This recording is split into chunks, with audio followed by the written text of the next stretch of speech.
When I think of cobras, I think of Bob Galen. When I think of Exactly. striking fast, Fast.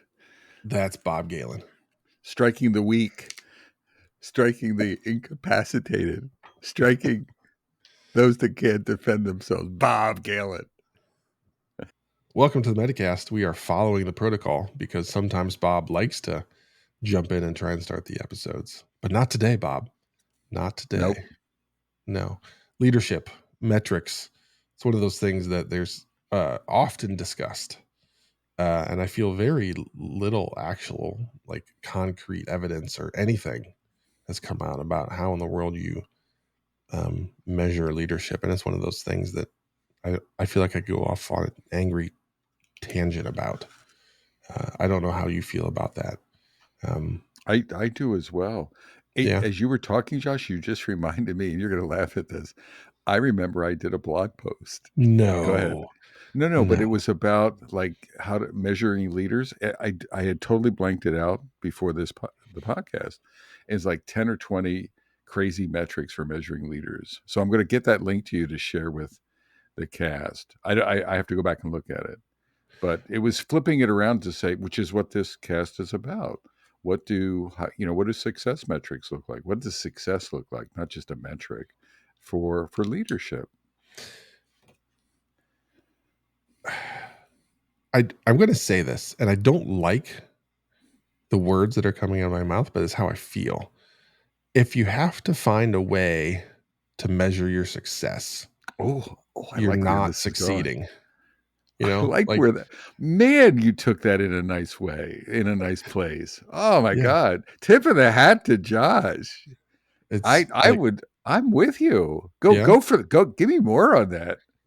it, number one, you're clearly focusing on the wrong thing. Like, if that's what you're trying to do in your leadership role, is prove the value of yourself or the leadership that you're doing. Number one, you're focusing on the wrong thing. So you're clearly not leading because you're focusing on that. So step one, if you're listening to that or to this right now, I hope you have this oh shit moment where you're like, oh boy, I am really screwing up. Like, if I got excited about the title of this episode and I'm like, I'm going to walk away with the things I can go into my boss's office Exactly. tomorrow and say, listen, buckaroo, here's how you know I'm a great leader. And here's the 5 metrics. If that's at the front of your mind right now, jump on the brakes with both feet. Make sure you have your seatbelt on and, like, stop. Like, this cannot be a thing that you're focused on. If it is, you're in trouble, but that's okay. That's what Bob and I are here for. We're gonna reel you out of that. We're gonna get you in a good spot. So now that I've thrown, the bomb in the middle of the Are we floor, done? Are we going to do that's like it. Episode over. the fist bump? Yeah, exactly. All right, Bob. So I've dropped that bomb. You seem to align with it pretty No, closely. Thoughts? I align with I do think there are indicators. I do think, and I wanted this episode to also explore what are some metrics, let's reframe it, maybe some indicators that a good leader can be looking for, like indicators of am I going in the right direction? Mm-hmm. So I do think there are things like that. But I love the spirit of what you said, because if you're focusing down here on my little metrics and my little trending bars, you're missing the big picture of leadership. A lot of it's intangible. So I love what you're talking about. It's like you can be looking at ROI, but are you burning out your teams? And is Mm-hmm. the ROI only going to be positive for the next month? And then you've done a terrible job or something.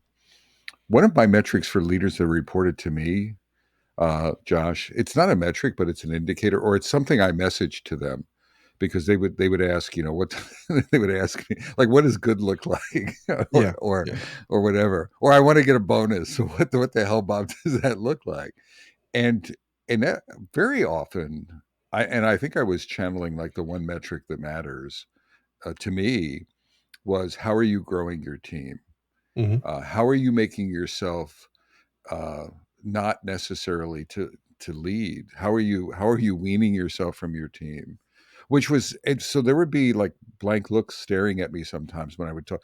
The growing the team they got, but the putting themselves out of a job Yeah. part people really struggled with, and that wasn't my point, but it was like, I want you to, your number one metric is to grow a kick-ass team, Hmm. and to grow, and part of that was growing kick-ass leaders too, like succession planning, right? So you're by definition, and it's not just situational agile leadership. I wanted them to be grooming a replacement. I wanted them to be really conscious of, am I grooming the next set of leaders for my team or organization, or for others in the organization? I really laser focused on that a lot. I thought that encompassed a lot of stuff. Any Agreed. reaction to that, Y- y- or another one I that am you? I am right there with you. The outcome that I'm looking for, because a lot of people will get focused on the outputs of like what are the little things I need to be doing. You know you're winning when you and your leaders within your organization can take a nice long vacation, and there's no panic on either side from the leader, like, oh my gosh, if I'm not here for, like, we have this big meeting with this third party that we're working with, I gotta be there. No, you don't. Right. Well, maybe you do now, but you need to create an environment where you don't have to be there. So I actually look at vacation time, and are people, are leaders freely using Yep. their vacation time, or is it a situation where they get to the end of the year and they're like, oh my gosh, I haven't taken a vacation all year, blah blah blah, I got to do this. That's an indicator of that organization not being healthy enough for that leader, that person that is the magic connector of all the things. Yep. uh, if that person isn't there, then things can't succeed. So that's a unusual measuring stick that I look for, that I expect people. I don't think it's unusual, but I think people might view that as like, wait a minute, you're telling me good leaders need to be on vacation more? Like, well, they need to be comfortable taking a vacation, and the team Comfortable. needs to be comfortable with them taking a vacation. I mean, in my storytelling or my messaging to the leaders, Josh, I was like, I want you, don't take any devices with you. So here's the metric, Yeah. right? You can separate from your group, you can take a sabbatical, you can take a vacation, you can leave all electronic devices behind. And the measure I have for you is your team does better without you than they did with you. So and I'm like, that's a win for you. And people would look at me like, is it a trick? Is he trying to fire me or something? And I'm like, no, no. I mean, that your team, if you're doing the leadership job, I mean, they can knock it out of the park with you, but they should be knocking it out of the park, without you. And that's what I'm looking for. And I Yeah. don't know and how you and get that, but and if you're that's a big scratching part of your your job. head, right, like if you're listening to Bob and I and you're scratching your head like, okay, cool, Bob, Josh sounds great, how the frick do I do that? We have probably 3 dozen episodes about how you can build an Yep. organization or create leaders within your organization that enable this to happen. So go do a little research on some of the things that we've talked about. You have the roadmap to make this a reality. So there is no excuse 1 year from now, if you're listening to this and saying, dang it, I am not in that position yet, but I want to get there. I want to put the hard work in to make it happen.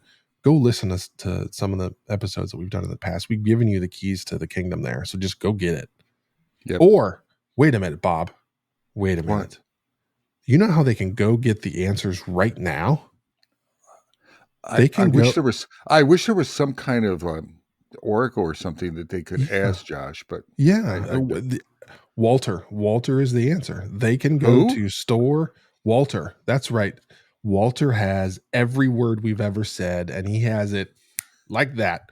When you have a question, he has your answer. So go ask Walter. Store.metacast.com. Sign up for Walter. He knows every word we've ever spoken. And you can ask him, how do I build a team of leaders? And Walter There will you tell go. you, this is how you do it. And then Walter will suggest episodes that you should go listen to. So you have zero excuses now. I expect every person that is listening to this episode right now, 1 year from now, to have the most amazing teams, the most amazing leaders in their organization, because they've followed these easy, simple steps that Bob and I have created for you. Could I come with another indicator or a metric? Bring it. But it's these soft metrics, I guess. I would say measure your, I put down coachability, or your reflection capability, or your curiosity for yourself. So another metric, and this is another odd one, I think, Mhm. but measure, how do you take feedback? Are you a feedback sponge? Are Do you you a seek it out? reflection junk? Do you seek it out? And then do you digest it, for goodness sakes, rather than deflect it? Are you accountable for that? Are you insatiably curious about stuff and gathering some of that feedback? I would be looking for a leader to be developing in that space. Maybe that's an inside out metric for the leader. Is that too silly for this episode, No, Josh? I don't think so. I think it's right on, and it becomes challenging the, air quote, "higher up you go within an organization," the amount of feedback that you get Yeah, just, like, drops off a cliff. So, absolutely. you can become very stagnant very quickly because you're not getting the amount of feedback that you're used to historically. But now as a leader, there might be no one that is, air quote, "above you" to give you the feedback that you need. And, oh, by the way, once you get to certain roles, VP, CXO, like, you don't get feedback. You don't. That's just kind of the way it is. So you have to find ways to Yeah, get that feedback to get yourself better. Do you have that? I think the words Bob used was insatiable curiosity of, like, how do I get better? Like, are you yeah, constantly trying to get better? And, oh, by the way, if you're doing that, you're modeling that for your entire team yep, and your entire organization. Guess what? They're going to be doing the same thing. So exactly. that's a fantastic thing to be Oh, thank thinking you for about bringing how that to do up, that. Josh. So it's the self metric, but you're right. You're modeling that for your team or for your organization, Yep. etc. I'm going Yep. to throw out there real quickly, Metacasters. One of the things, as you go higher up, I agree with Josh entirely, and you don't get feedback. There is that, it's a weird phenomenon as you go up in a leadership chain. I think part of it, though, is self inflicted from the point of view of, is your ego, are you good at Mm, receiving feedback? Uh, and I don't mean just listening and then saying, I'll get back to you, or adding it to a backlog. I mean, like enthusiastically seeking it out, receiving it, even when it's bad or constructive or you don't agree with it, you take it anyway, and then you do something with it. A lot of leaders don't do that. I think so. So what they're doing is putting up a deflector. So yes, there's limited feedback, and if you're not humble and curious, you're going to deflect away the little bit of feedback you do get, and it'll just stop. If you're doing that, yeah. if you're deflecting at some fundamental point, it's just going to stop. And the thing that you have to, like, here's the secret sauce. When somebody gives you feedback and it's good, like negative feedback, like, "Hey, Bob, this really drives me crazy when you do this." You need to highlight the crap out of it. You need to model that, "Hey, everyone, Josh, like, I am Bob now. I am Bob. Josh just brought this to my attention that this thing I do really creates chaos within the organization." And he sat down, he explained it to me, and daggone it, he is right. That Josh guy is always right. It's amazing. Uh, but everybody already knew that Josh was always right. It's just kind of the thing. Of Uh, course, they did. this is this is the kind of thing that I need to become a better leader. So I need you. I need anyone here in this room or in this Zoom or in this whatever Yep. call that we're on. Yep. I need you to be willing to bring these thoughts and concerns to me because this is how I get better. And it's my job to get better, and I need your help. So you have to encourage and create that space where people are comfortable bringing things to you as a leader. Now, there's undoubtedly going to be some coaching that you have to do with some of the members of your organization about how to bring things in a constructive way as opposed to just complaining or just whining. So if actually when that happens, coach that person and help them, but make sure you highlight and thank, like, go overboard and almost embarrass them with how much you appreciate them and their willingness to bring that to you and put it on the Absolutely. table. Otherwise, again, like Bob made a great point. So much of that is our fault because we don't create the environment where that's a thing that can or should happen. So you have to make it happen. I was laughing, Josh, because it's not uncommon for me. like when I was a leader and you were in having all hands meetings and you were up on a step or something and someone challenged me and I could see the audience and you'd see the eyes going, oh, it's oh, he's going to kick the shit out of someone or something, right? You're in trouble, and I would not. I mean, I would often. It's the exaggeration point, and you need to be Yeah. genuine with it. You can't just fake it. And I was genuine. I was like, holy crap, you just disagreed with me in public. You gave me some ideas. Thank you. And I'd run out and high five someone in the Yeah. audience. Right? Yes, that's what I'm looking for. And I would always clarify a little bit, just a little bit. I'd be like, that doesn't mean that I'm going to take every, I can't, but it's feedback, ladies and gentlemen. It's and any feedback is incredibly valuable. So I'll think about it, I'll consider it. I'll dovetail it against other considerations, and I'm going to take action on it if I think it's relevant. But that's And the that, embrace. yeah, and that creates a waterfall effect for all of the leaders within your organization, is they now start to operate like that. So now everybody's comfortable having those discussions that have to happen. The full depth of your organization starts to operate like that, and when that happens, that's when things are going well. So that's another metric that you can think of, is number of Absolutely. times where someone challenges the leader of leaders Yes. in Yes. public, and it's not, that person is instantly fired, or whatever ridiculous things other people might do, but instead it's embraced. So how often is that happening within your organization? If it's zero, you have some work to do, my friends. Absolutely. I have another final thought. I don't have a Finally, yeah, lot, let's do it. Josh, Yeah. because you nailed it in the beginning, I think. I would say how often you're pulled into things. So I remember a leader, as I was thinking about this for a few minutes. I remember a leader at a company. I don't know if I was coaching them. I was doing something with them, but maybe I was just they were bouncing ideas off me later. So it was a very light touch coaching gig. And they were like, "Oh, you know what? I haven't talked to my boss in 2 months, and I haven't gotten any feedback. And I haven't been in these meetings. I haven't been invited to meetings. But man, I'm kicking ass over here, right, with the results and things like that. How do you think I'm doing?" And my reaction was, and I tried not to rip their soul out, but I was like, in my experience, uh, if you have a curve where you're not getting pulled into things, your value proposition as a leader is diminishing. And it's not just tactical problem solving, it's strategic initiatives, it's product investments, it's cross organization. HR invites you in to talk about ratios of developers to testers or something.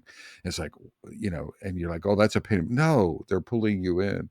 So I think how you're being pulled into the strategic fabric of your company as an advisor, as a partner, as a leader, is like an upper bound measure. I'm not talking about the dollars so much as, are you this trusted advisor? Mhm. And are people really vying for that? And there's a curve there.